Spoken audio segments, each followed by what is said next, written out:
شكرا جزيلا. بداية كل الترحيب بوفد وزارة الشباب والرياضة في بصرة الخليلة والنخيلة وبدر شاكر السيار ومدينة الجاحظ ومدينة الرباع الأولمبي عبد الواحد عزيز ومدينة الملاكم العالمي زبرة سبتي. فأهلا وسهلا بكم في كل خطوة في مجمع القاعات التخصصية. اليوم أنا استنتجت من خلال حديثكم عدة ملاحظات وعدة أمور أحب أعقب عليها إذا تسمحون لي.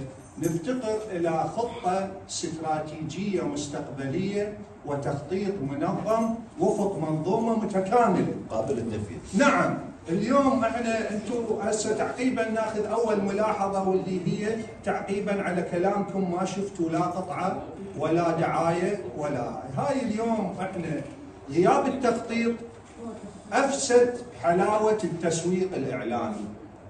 حتى اللجان او المنظمات الانسانيه او المتطوعين ما يقدر يخطو خطوه اذا مو امر المؤسسات الحكوميه المشرفه على هذا الحدث او بالخصوص الرياضيه خلينا نقول. ولكن الغياب اللي صار هو احنا نفتقر اليوم الى الاعلام الوطني النزيه بالدرجه الاولى. يعني في السابق اخذ مثال كانت موسيقى المرحوم مؤيد البدري بالشارع اذا سمعناها الكل تقعد على برنامج الرياضه في اسبوع. ليش؟ بينما هي شاشه تلفاز يجوز التلفزيون عادي اغلبنا ما يملك التلفزيون ملون والبرنامج بسيط على بساطته يطلع طائره العاب اخبار من العالم. ولكن مؤيد البدري انحفظ اسمه لدى الصغير والكبير. يمكن حتى المراه كبيره السن تعرف مؤيد البدري. يوم الثلاثاء طلع مؤيد البدري. ليش؟ لان تناول البرنامج بشكل سليم بشكل ايجابي بنفس الوقت ما اخذ الجانب السلبي فقط. اليوم البرامج وما اكثرها بالقنوات، ولكن وين العامل الايجابي بالموضوع؟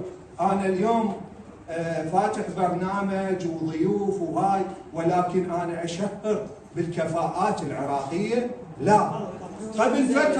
قبل ايام انا كان عندي موضوع مقال في صحيفه الزمان النشر ردا على من قال يعني يقول البصره غير قادره وما تستحق الاستضافه.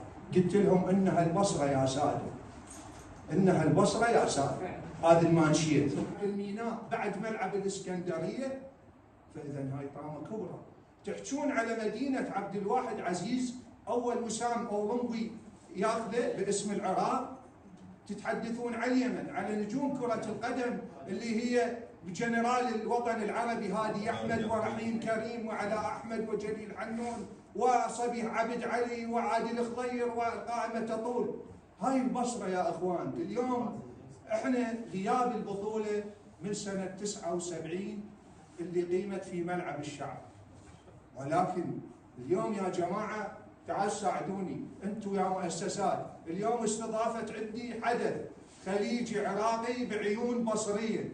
وين الكفاءات ووين العمل ووين المنظومات اللي راح تتشكل؟ وبالتزامن مع حدث هسه اليوم احنا نشوف قطر وما احلى قطر وملاعبها والتنظيمها. هذا منين اجى؟ اجى اليوم من جانب الاعلامي. بدوا نشأوا قنوات الجزيره انه بين سبورت سووا بدوا اعلاميا سوقوا رياضيا سووا دوروا محترفين جابوا نجوم العالم وين تلعب؟ بالدوري القطري.